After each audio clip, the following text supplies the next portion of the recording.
আমরা যেটা জানি যে মুজিবুর রহমান মঞ্জু একসময় ইসলামী ছাত্র শিবিরের সভাপতি ছিলেন এবং জামাতের একজন গুরুত্বপূর্ণ তরুণ নেতা ছিলেন। জামাতের তরুণ নেতাদের মধ্যে যাদের সঙ্গে বুদ্ধিজীবী মহলে নাগরিক সমাজে এক ধরনের ভালো যোগাযোগ গড়ে উঠেছিল, মুজিবুর রহমান মঞ্জু তাদের একজন। দিগন্ত টিভিতেও তিনি একটা গুরুত্বপূর্ণ ভূমিকা পালন করেছিলেন।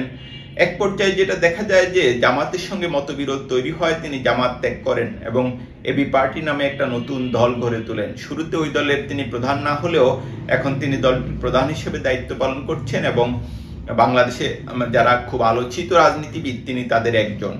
মুজিবুর রহমান মঞ্জু প্রায়শই নানা রকম টক শোতে আলোচনায় অংশ নিয়ে থাকেন। এমনিতে জামাতের যারা কর্মী সমর্থক তাদের মুজিবুর রহমান মঞ্জুর প্রতি এক ধরনের ক্ষুব্ধতা দেখা যায়, বিশেষ করে সোশ্যাল মিডিয়াতে তারা মঞ্জুর নানা রকম সমালোচনা করেন, অনেক ক্ষেত্রে যেটা ভব্যতার সীমা অতিক্রম করে যায়। জামাত অবশ্য আনুষ্ঠানিকভাবে বা জামাতের কোনো শীর্ষ নেতা কখনো এ বিষয়ে কথা বলেননি। অন্যদিকে মুজিবুর রহমান মঞ্জুর ক্ষেত্রে যেটা দেখা যায় যে তিনি প্রায়শই জামাত নিয়ে নানা রকম মন্তব্য করে থাকেন, আলোচনা করে থাকেন। এটার একটা দিক হচ্ছে সাংবাদিকরা ওনাকে প্রশ্ন করেন, উনি উত্তর দেন, কিন্তু এটা একটা সাধারণ নিয়ম হতে পারত। যেহেতু তিনি ওই দলটা ছেড়ে এসেছেন, সেই দলকে তার সমালোচনার বাইরে রাখা। কিন্তু আমরা যেটা দেখি যে মুজিবুর রহমান মঞ্জু রীতিমতো জামাত বিষয়ে একজন বিশেষজ্ঞ। জামাতের রাজনীতি কেন সফল হলো না, জামাত কেন ব্যর্থ হলো, এটা নিয়ে প্রায়শই তিনি নানা মন্তব্য করেন। সর্বশেষ একটা সাক্ষাৎকারও দেখলাম, তিনি যেটা বলেছেন যে জামাত না রাজনৈতিক দল না ইসলামী সংগঠন।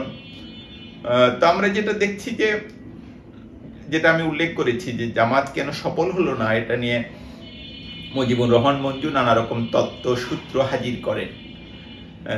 কিন্তু তার এবি পার্টির অবস্থা কি? জামাতের কথাটা আগে বলিনি। মুক্তিযুদ্ধকালীন সময়ে জামাতের যে ভূমিকা ছিল সেটা নিয়ে এখনো সমালোচনা রয়েছে। তাদের সিনিয়র নেতাদের মৃত্যুদণ্ড কার্যকর হওয়ার পরও, এবং নিশ্চিতভাবেই বলা যায় সেই বিচারটা ছিল বিতর্কিত। কিন্তু আমরা যদি দেখি 1986 থেকে আজ পর্যন্ত বাংলাদেশের প্রতিটি বিশ্বাসযোগ্য নির্বাচনে জামাত সংসদে প্রতিনিধিত্ব করেছে এবং 91, 2001 সালে এমনকি 96 সালে ক্ষমতায় কারা যাবে সেক্ষেত্রে জামাতের একটা বড় ভূমিকা ছিল।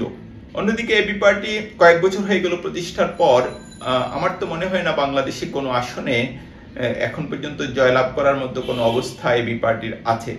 এটা ঠিক, বাংলাদেশে যে হাসিনা বিরোধী আন্দোলন হয়েছে সেখানে এবি পার্টির নেতৃত্ব একটা ভূমিকা রেখেছে।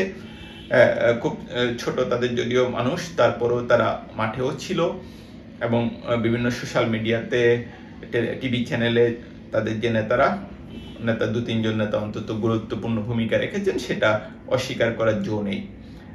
কিন্তু বাংলাদেশের রাজনীতিতে, যে ভোটের রাজনীতিতে কোনো প্রভাব তৈরি করতে পারে, এমনকি একটি আসনও জয়ী হতে পারে, এবি পার্টির এখন পর্যন্ত আমি তেমন কোনো অবস্থান দেখি না। তো জামাত ব্যর্থ হলো কি কারণে সেটা মুজিবুর রহমান মঞ্জু জানেন এবং দৃশ্যত ধর্মীয় আদর্শের বাইরে গিয়ে তিনি একটা রাজনৈতিক দল গড়ে তুলেছেন।